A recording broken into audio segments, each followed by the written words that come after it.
Nguhaye ikaze nanone kuri YouTube channel yacu. Mu minsi yashize twagiye twumva inkuru zitandukanye z'uko uwitwa Ismael Mwanafunzi YouTube channel yiwe yaba yarafunzwe izira kuba itangaza inkuru cyangwa se ivuga ibintu bijyanye na M23, abenshi bakavuga ngo ni ukubeshya, ngo ni kuyibisha, bavuga ati se ko n'abandi babikora, twagiye tubona Rocky, Mama Rwagasabo n'izindi YouTube channel nyinshi zibikora, ati kuki ya Mwanafunzi baba bafunze gusa kuri ubu ngubu amakuru yeruye nuko YouTube channel zindi yaba YouTube channel ya uwitwa Rocky Kimomo yitwa Rocky Entertainment yaramaze kugira miliyoni 1,200,000 bikurikira kuri YouTube, ndetse n'iyitwa Mama Urwagasabo Scovia, turamuzi Mutesi Scovia. Izo YouTube channel nazo zikaba zamaze kwamburwa monetize cyangwa se zamaze kwaka ububasha bwo kuba byakinjiza amafaranga kuri YouTube.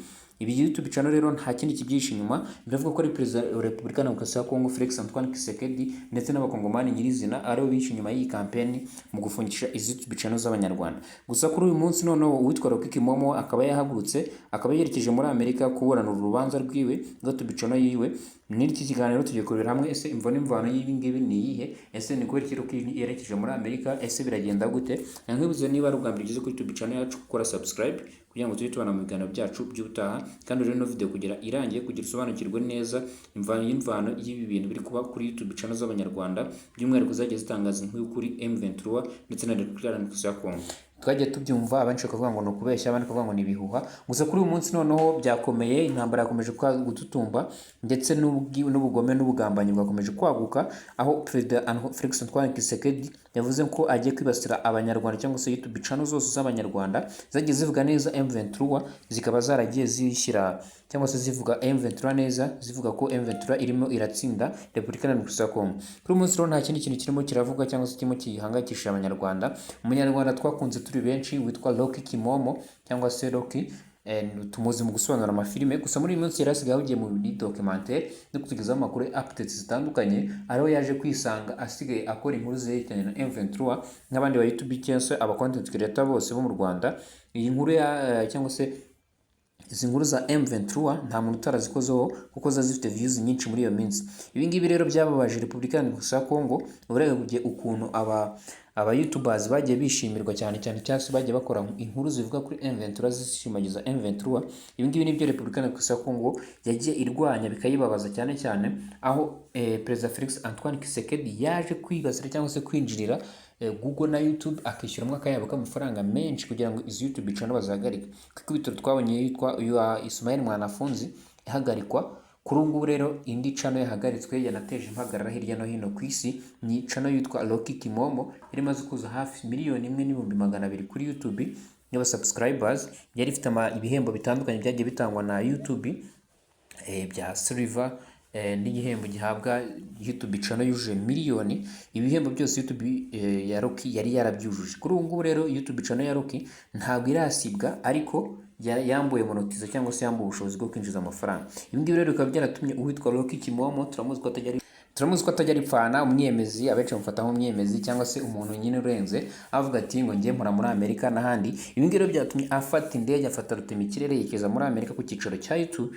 ajya kuburana ikirego cyiwe, aho yavuze ati reka ngiye ku cyicaro cya YouTube, aho abenshi bagiye bavuga ngo ntabwo ari byo byamujyanye, ngo yasanze ngo umukobwa ngo bakundana, twajya tubona ku mbuga nkoranyambaga. Ariko ndagira ngo bamenyeshe ko icyatumye Rocky yurira indege akajya muri Amerika, yagiye ku cyicaro cya YouTube, aho yagiye kuburana cyangwa se gutanga ikirego cyiwe cy'uko nk'umu content creator ntaho ahuriye na politiki, ahubwo ko avuga atangaza amakuru. Ibi ngibi rero leta y'u Rwanda nta kintu irabitangazaho, ariko biravugwa ko nta kindi kibyihishe inyuma, nta wundi uri kubikora, ni Perezida Felix Antoine Tshisekedi niwe urimo uragenda yinjira cyangwa se atanga amafaranga, nk'uko yagiye atanga amafaranga ku binyamakuru bitandukanye by'u Rwanda.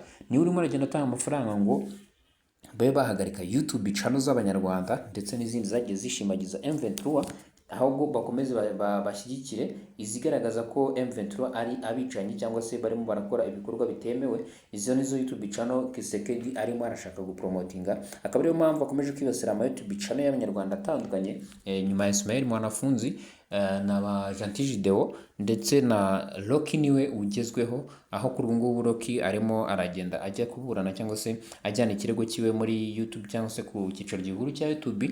Gusa ni ukumusenyera nk'abanyarwanda, ntabwo turamenya aho biza guhera, ntabwo turamenya uko biza kugenda. Gusa icyo twavuga ni ukuvuga ko leta y'u Rwanda nayo ishobora kuba yagira icyo ibikoraho, ntabwo turamenya icyo yabikoraho. Gusa ikigaragara ni uko Felix Tshisekedi akomeje kugenda yitambika ku Rwanda ndetse n'abanyarwanda, aho ageze ku ba content creator, abantu benshi bagenda bavuga ko ibi bidakwiye, ko atagakwiye kwibasira aba content creator, by'umwihariko Rocky nk'umuntu utagira ipfana cyangwa se nk'umuntu dufata nk'icyamamare hano mu Rwanda, ndetse umaze no kugera agatubutse, umenyereye ibintu bya content ndetse n'itangazamakuru, akaba we yafashe iya mbere kujya gutanga ikirego cyiwe kuri YouTube kugira ngo arebe ko yarenganurwa, bityo ibintu byiwe bidasubira inyuma, cyane ko YouTube channel yo yari iri mu isambere mu Rwanda zihembwa amafaranga menshi. Undi muntu nawe urimo uravuga cyane cyane wabangamiwe n'iki cyemezo ni Mama Urwagasabo Scovia nawe avuga ko YouTube channel yiwe nayo itakinjiza amafaranga bitewe nuko yagiye akoresha ikiganiro Sultan Makenga, ndetse yagiye anagaragaza amashusho y'intambara zari zigeze intambara yari ikomeye hano muri Repubulika Iharanira ya Kongo, yagiye agaragaza amashusho agaragaza M23 irimo irakora ibikorwa by'imirwano.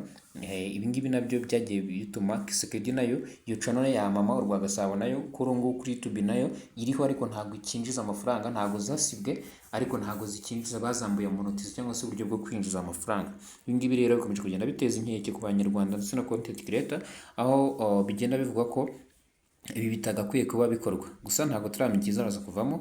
Abantu musanzwe mukoresha YouTube ngira ngo ibi bintu murabizi, hari ibihano byinshi YouTube igenda itanga, hari warnings igenda iguha, ariko noneho kuri bo ntabwo ariko byagenze.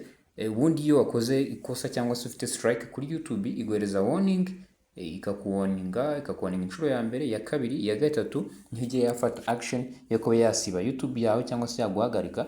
Gusa kuri ubu ngubu ntabwo ariko byagenze, bigaragara ko ari akagambane kakorewe abanyarwanda, ubugambanyi bwagiye bukorerwa channel z'abanyarwanda ndetse n'abanyarwanda muri rusange, aho YouTube zabo zagiye zihagarikwa nta warning bahawe cyangwa se strike bahawe, ahubwo bakisanga zahagaritswe kwinjiza. Bagiye bazigabanyiriza, ikintu cya mbere bagiye bakora, bagiye bazigabanyiriza algorithm cyangwa se uko inkuru zazo zirebwa, ugasanga akoze inkuru igaflopinga. Twagiye tubibona inkuru bagiye bakora zigaflopinga, ugasanga akoze inkuru ugasanga nta views ifite. Hanyuma muri icyo gihe bakiri kwibaza ibyo biri kuba, bagiye kubona babona kuri dashboard zabo nta kintu kikiri kwinjiraho, ndetse no ku uploadingaho bakabuza. Hari n'ikindi kintu kigiye kiza auto dumping, aho washyiragaho title ugasanga yihinduye mu rundi rurimi. Niba ari inkuru ushyizemo ugasanga yihinduye mu rundi rurimi. Iri ngiri rero akaba ari ikosa ryabayeho muri YouTube, aho muri internal system yabo bashaka kumenya ese ni tekinike bari kwapurika cyangwa se system bari kwapurika iyo kureba inkuru zose za uploadingwa zivuga ku Rwanda, zivuga kuri M23 ndetse na Repubulika Iharanira ya Kongo, aho bagira ngo barebe title baba bazihaye, kuko YouTube abazikoramo bakoresha AI, bakoresha uburyo bwa artificial intelligence, gusa bafite n'abakozi bazikoramo. Abakozi rero bayo ntabwo bazi, ndetse na AI ntabwo zizi kuidentifyinga cyangwa se gusobanura ururimi rw'ikinyarwanda n'izindi ndimi za gakondo zivuga cyane cyane hano mw'ibice dutuyemo. Niyo mpamvu bashyizeho iyo systeme yo kuvuga ngo umuntu uploadinze inkuru igiye itayitranslatinga, niba yashyizeho title yo mu Cyongereza itayitranslatinga ize, yashyizeho title mu Kinyarwanda itayitranslatinga ize mu Cyongereza. Ibi ngibi rero bavuga ko bigomba kuba internal cyangwa se bigomba kuba muri internal system yabo, bitagomba kuba biri displayed kuri front end cyangwa se kuri imbere kuri home page cyangwa se aho twe tubibona. Ibi ngibi rero byagomba kuba biri muri back end yabo cyangwa se muri back end ya system yabo. Gusa ibi ngibi byaje kubacika bikajya bigaragara, aho washyiraga wasanga inkuru kuri YouTube ukabona ngo ni auto dubbing. Ibi ngibi rero akaba ari byo byagiye bigaragaza ko hari ikirego cyatanzwe cyangwa se hari ibintu bidasanzwe byari bitegurwa bigiye kubera kuri YouTube channel zitandukanye. Ibi ngibi rero ni byagiye bibanziriza gufungwa kw'izi YouTube channel ndetse n'izindi YouTube zagiye zifungwa zitandukanye zizira ko zitangaza inkuru ku bijyanye n'intambara kubera muri Repubulika Iharanira ya Kongo ihuza M23 ndetse na Repubulika Iharanira ya Kongo. Gusa si inkuru zose cyangwa se YouTube channel zose zagiye zikora ko ibindi zagiye zibasirwa, ahubwo bagiye bareba YouTube channel zisanzwe zifite audience cyangwa se zifite influence muri rubanda, aho zagiye zizwi cyangwa se zikurikiranwa cyane, nizo bagiye bibandaho cyane cyane.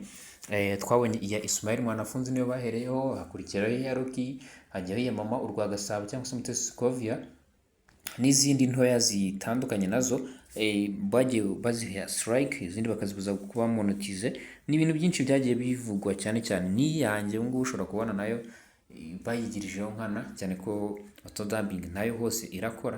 Ibintu rero ni ibintu biteye ubwoba ku Banyarwanda, bikomeje kugaragaza urwango cyangwa se kutumvikana hagati ya Felix Tshisekedi ushaka kwibasira abanyarwanda cyane ko ageze no mu ba content creator.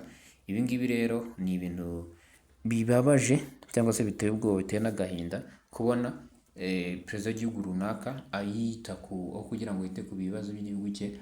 Twe nta kindi twakora ni ugusenga Imana ndetse n'igihugu cyacu kikaba cyatuvuganira, izi YouTube channel zikaba zagaruzwa cyangwa se zikaba zakongera kubona monetize. Reka turebe icyo Rocky aza gukuramo nk'umusaruro, ibindi ni ukubiharira Imana ubundi tugasenga tugatuza.